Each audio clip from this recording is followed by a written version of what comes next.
ते 60 लाख रेट चाललाय आपल्या पनवेल महानगरपालिकेत. काय बोलतोस? होय, खरंय. आपल्या पनवेल महानगरपालिकेच्या येऊ घातलेल्या निवडणुकांसाठी जे जे उमेदवार उभे होते, ज्यांनी ज्यांनी अर्ज भरले होते आणि काल रात्रीपासून अचानकपणे, खरं तर हे ठरवून झालेलंच असेल पण अचानकपणे बोलूया, 7 उमेदवारांनी अर्ज मागे घेतले. काही जणांची प्रक्रिया चालू आहे. कशासाठी? तर बिनविरोध निवडून येण्यासाठी. होय, टोली आहे आपल्याकडे.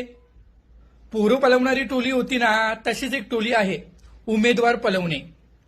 त्याच प्रकारे आता कार्य पनवेल महापालिकेत चालू आहे. आता बघा ना, सत्ताधारी भाजपाचे 7 नगरसेवक बिनविरोध निवडून आले. आता काही जण चुकांमुळे आले की मुद्दामून आले ते माहीत नाही, पण आले, 7 बिनविरोध आले. मला एक प्रश्न उपस्थित करावासा वाटतोय. पनवेल महापालिकेमध्ये जर भारतीय जनता पार्टीने, त्यांच्या सहकारी मित्रांनी एवढ्या मोठ्या प्रमाणात विकास कामे केलेली असताना सामोरे जायचे ना निवडणुकीला, बिनविरोधपणे निवडून यायचेच कशाला? कमीत कमी आता निवडणूक आयोगाने तरी लक्षात घ्यावा डाव. जर नोटांचा पर्याय उपलब्ध असताना बिनविरोध का द्यायची यांना? प्रश्न आहे माझा. आज पनवेल महापालिकेच्या येऊ घातलेल्या निवडणुकांमध्ये जर अशी उदाहरणे सर्रासपणे पाहायला मिळत असतील तर निवडणुका घेतातच कशाला? बिनविरोधपणे त्यांना द्या ना. निवडणूक आयोगाला आता रकेल बनवली गेली आहे. बघा ना, सत्ता यांची, सर्व यंत्रणा यांची, मग दुसऱ्यांची पोरं पलवायचा संबंध तरी काय? 50 ते 60 लाख रुपयांमध्ये उमेदवार विकत घेतले जात आहेत. हा सामान्य मतदारांचा अपमान नाही का? कारण निवडणुकांमध्ये जे पैसे मतदारांना मिळणार होते ते उमेदवार खाऊन बसला. बिचाऱ्या मतदारांचा तर नुकसानच झाला. तसाही 5 वर्ष त्यांना नुकसानच सहन करावा लागतोय. पण काय, विकासाच्या मोठ्या गप्पा मारून मारून पनवेलची कुबेर मात्र सत्तेत येतात. 5 वर्ष काही कामं करायची नाहीत आणि निवडणुका आल्या की कर गेम पलट. गेम पलट म्हणजे काय? रात्री डाव चालतोय, उमेदवार पलवायचा किंवा बस एवढंच. ही सत्य परिस्थिती आहे पनवेल महानगरपालिकेतली. आज हा नुसता आरोप नाही, तर ही सत्य परिस्थिती आहे. 50 ते 60 लाख रुपयांचा रेट. मला प्रश्न विचारायचा आहे, त्या तू शांत आहेस, तुला काही बोलावं असं वाटतच नाही का? ते पेढे वाटत आहेत, ते फटाके फोडत आहेत, ते बॅनरबाजी करत आहेत आणि त्यांची भक्त मंडळी सांगत आहेत, आमचा दादा, आमचा शेठ, आमचा साहेब किंग मेकर. King maker?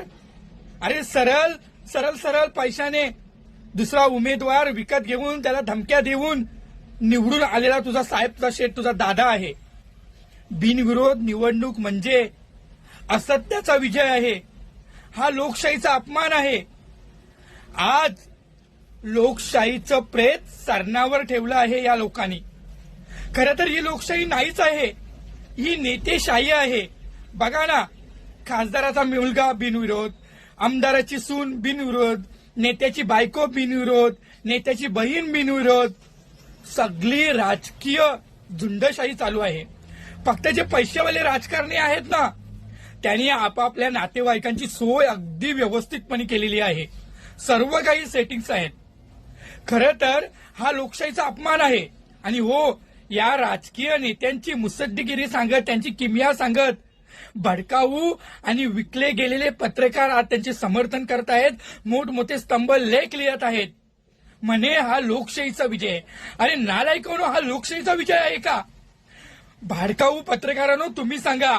मला सगळ्या पत्रकारांना बोलायचं नाहीये, पण ही सत्य परिस्थिती आहे, ही विदारकता आहे आजच्या लोकशाहीची.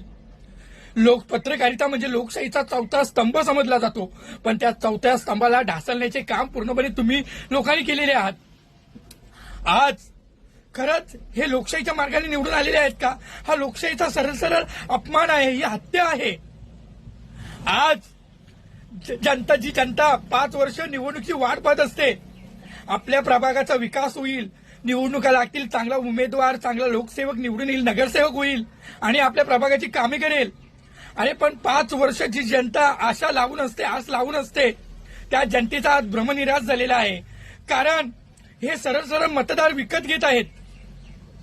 ही चूक कोणाची आहे? आपले आहे. मग पनवेलकर, तू बोलणार कधी? तू गप्प का आहेस?